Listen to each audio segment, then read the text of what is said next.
Добрый день, друзья! Я вам 2 месяца назад рассказывала о своей орхидее Катасетум, черной орхидее, очень красивой. Мне хотелось, чтобы она зацвела, и даже она выпустила 2 каких-то небольших горошинки, и я все ждала, что оттуда появится цветонос. Но не случилось этого.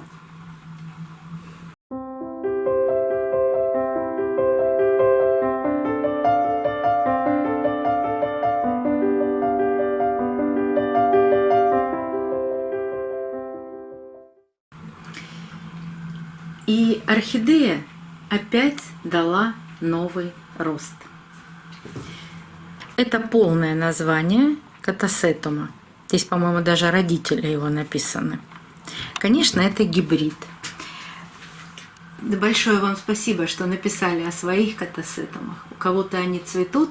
Но вот был один комментарий, когда мне написали, что черная орхидея не цветет уже 6 лет. Моя орхидея у меня 3-й год и тоже не цветет.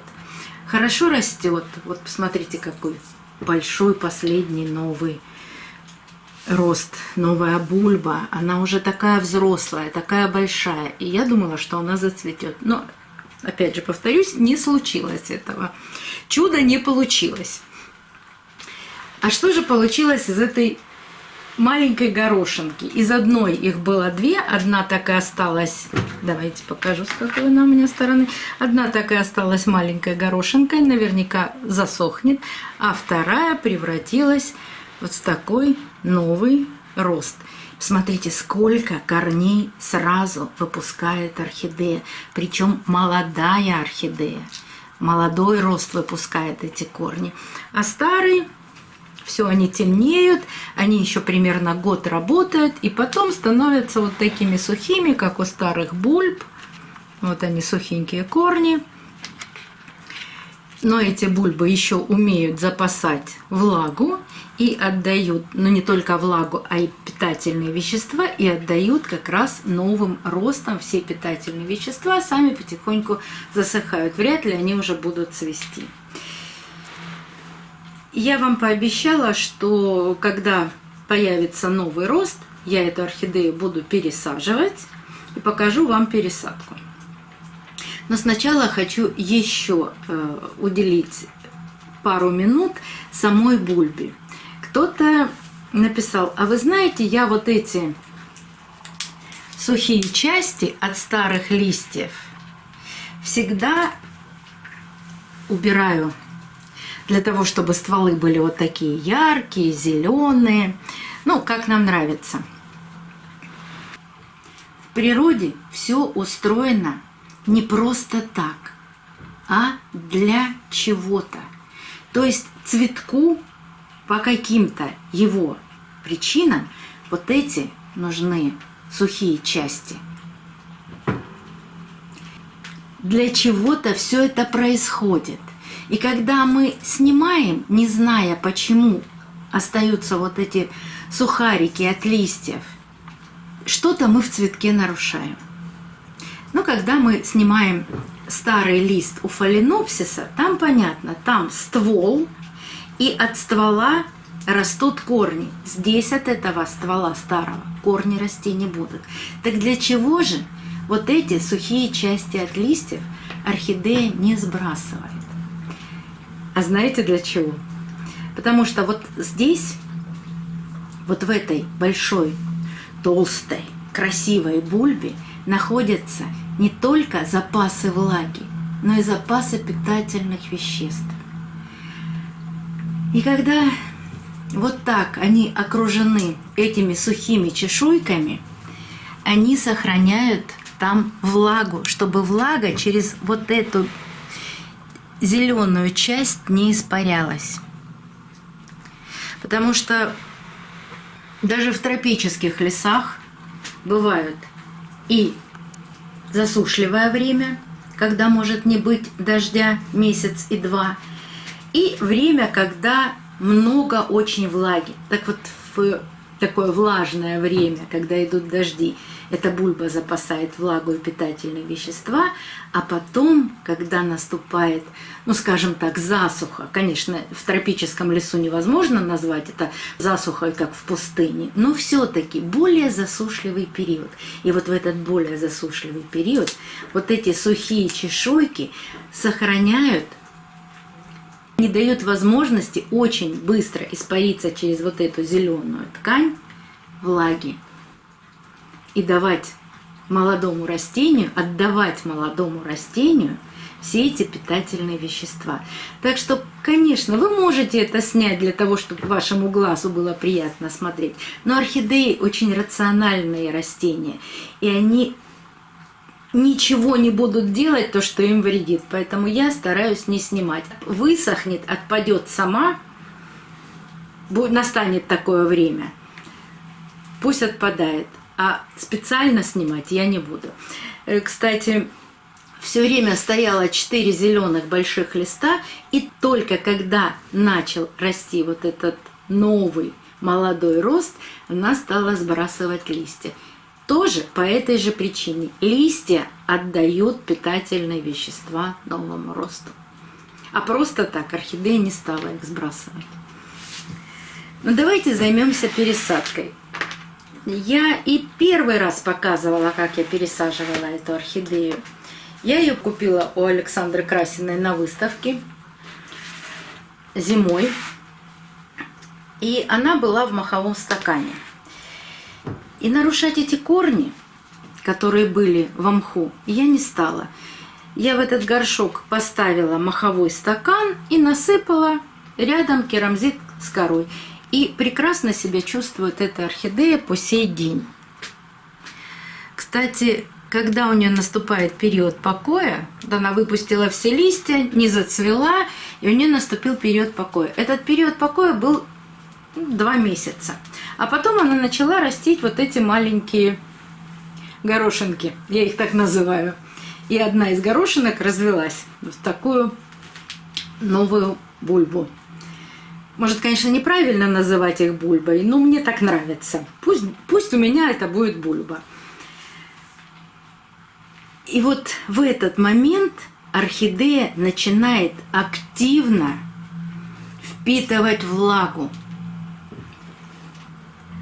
А когда период покоя был, вот я наливала немножко воды в горшок внизу. Сейчас еще раз поставлю. Смотрите, горшок двойной.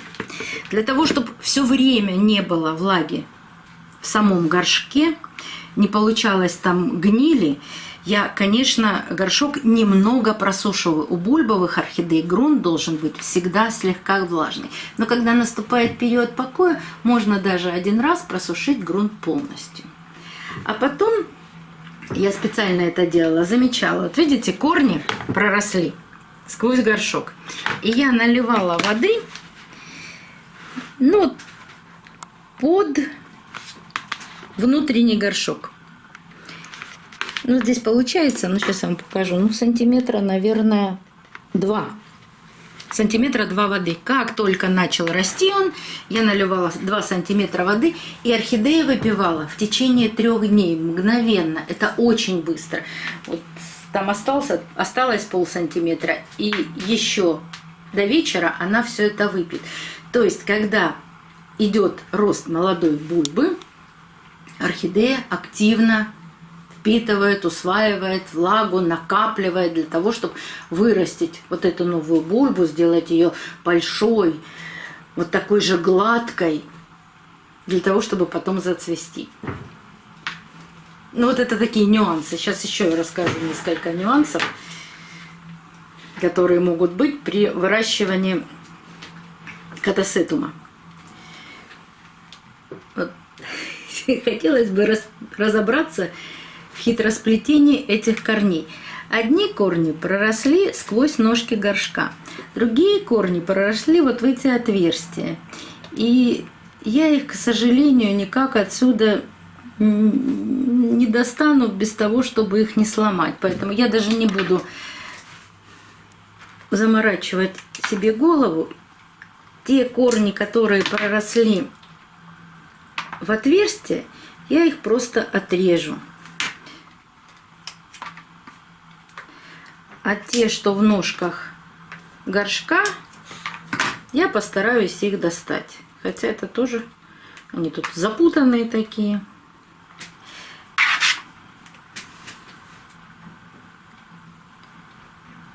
Ну, вот так. Совсем немножко. Но вы видите, какие новые корни растут. Какие растут новые корни. Я думаю, что это от старой бульбы корни. И ничего страшного не произойдет, если я этих корней немножко отрежу. Они все равно через год-два пропадают. Постараюсь достать. Ну, достать. Все это проблематично.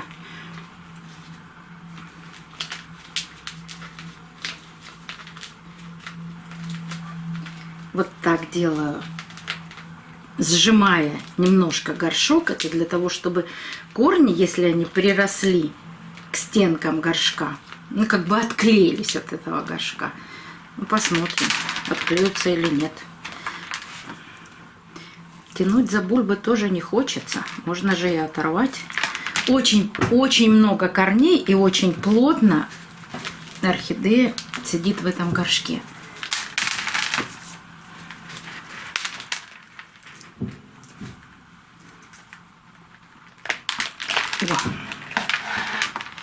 О, и даже мох вырос. Вот видите, эти корни прекрасно вышли из горшка. Мох я постараюсь убрать.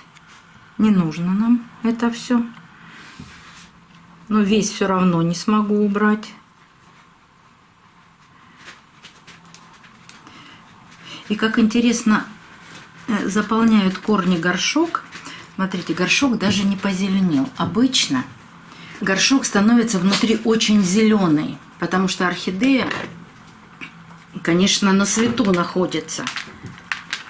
Прямо есть солнечный свет, он рассеянный, но он попадает на горшок, и растут в горшке водоросли. А здесь мох вырос. Может быть, это... Вот даже мы сами не определим сейчас, что там внутри был огромный моховой стакан. Вот видите, орхидея оплела, ну, чуть-чуть сверху ссыпается. Вот это старые корни, вот от этих бульб. А вот это все, вот, смотрите, как активно растит корни. Вот это новая бульба. Ну и старые корни не очень быстро приходят в негодность. Вот здесь виден этот моховой стакан, вот он мох. Вот он. Я взяла горшок немного больше. Этот был горшочек 1,6, а этот горшок 2 литра. То есть, опять же, на 2 года не хватит такой посадки. Как нужно поставить орхидею в такой горшок? А вы знаете, маловат. Возьму, пойду горшок побольше. Этот горшок мне не нравится.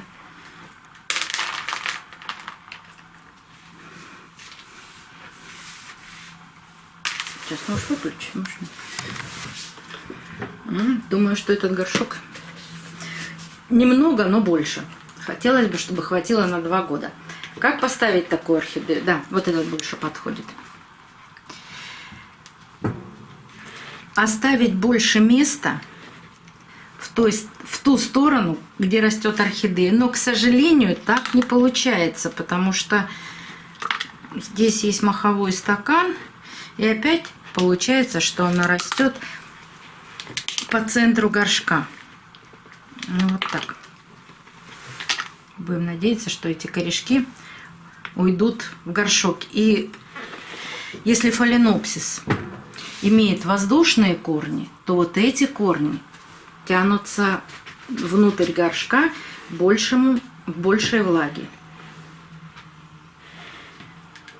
И опять не буду разбирать корни, не буду вредить орхидеи. Вот этот весь грунт положу назад в горшок и насыплю точно такой же грунт, кору с небольшим количеством керамзита. Орхидее нравится такая посадка, поэтому ничего менять не нужно. Единственное, что я обязательно каждый месяц в бульбовые орхидеи кладу несколько гранул аминосила. И сейчас на вот такой большой горшок я положу при посадке, давайте даже можно посчитать, наверное, десяток гранулок. Но не вниз горшка, а когда засыплю какую-то часть коры, ну половинку, например, тогда насыплю эти гранулки. И вообще, когда я поливаю орхидеи, бульбовые орхидеи, когда они растут, когда вот этот молодой рост набирает силу, я их не только каждый месяц кладу гранулы аминосила, но и обязательно поливаю жидким аминосилом. Причем в момент роста я не делаю чистые поливы чистой водой. Я или делаю аминосил, или же с удобрением, содержащим азот.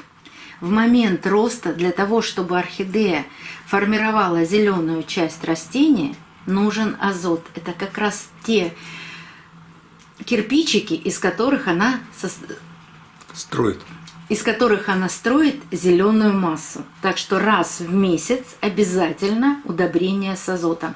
И вообще бульбовые орхидеи, они так любят удобрения, что их можно вот в момент вегетации все время немного чем-то удобрять и чередовать. Аминосил, азотные удобрения, калийные удобрения.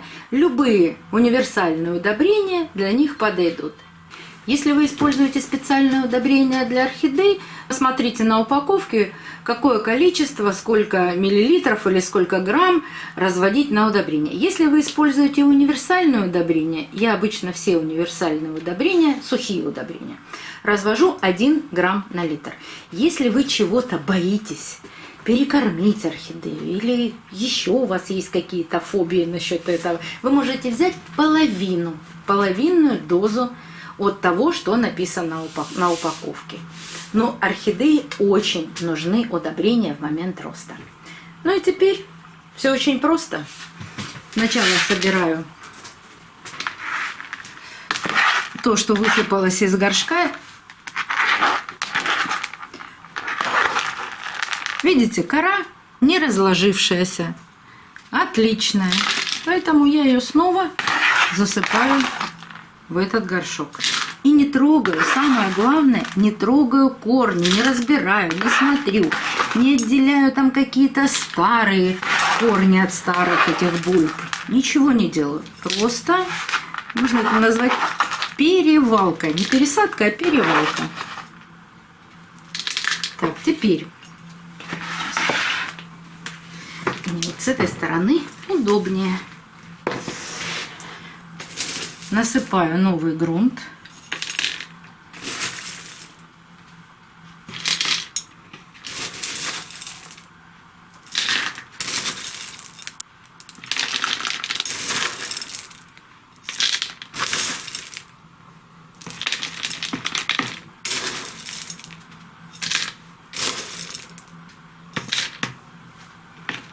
Вот видно, засыпана половина горшка. Почему я эти гранулы положу в середину горшка? Потому что если эти концентрированные, гранулы очень концентрированные, будут касаться корней, они могут сжечь корень. И такой прецедент был. Поэтому лучше положить в середину, когда они дорастут до этого места, уже такого не случится. А когда я просто добавляю 1, 2, 3 гранулки раз в месяц, я тоже стараюсь положить их по краю горшка, там, где нет молодых растущих корней. Потому что полив у меня происходит, я вот так наливаю воды в горшок, гранулы там растворяются потихоньку и удобряют орхидею. А в водном растворе они уже не так опасны для корней, а наоборот очень даже полезны и дают питание этим орхидеям.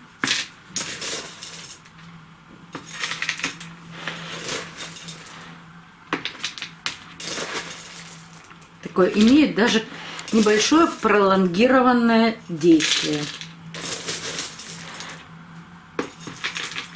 Я когда-то использовала осмокот, и мне тоже он нравился. Если у вас есть осмокот, пожалуйста, пользуйтесь любым доступным для вас удобрением.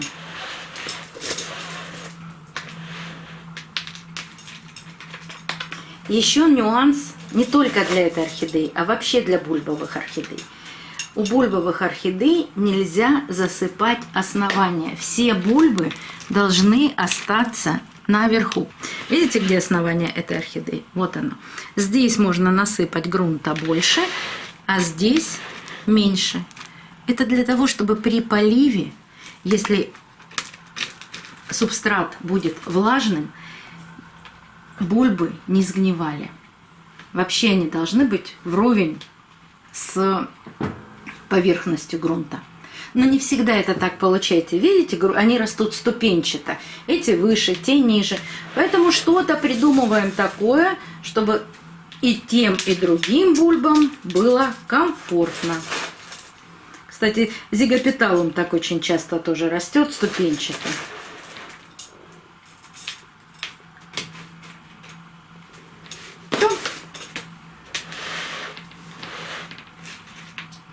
Но со временем эти бульбы высыхают, отпадают, вы их отрезаете и тогда засыпаете грунт уже соответственно следующим бульбам. Очень хочется, чтобы зацвела эта орхидея. Я мечтаю об этом, но пока не получается. Будем ждать, что будет дальше. До новых встреч, друзья. Увидимся на канале.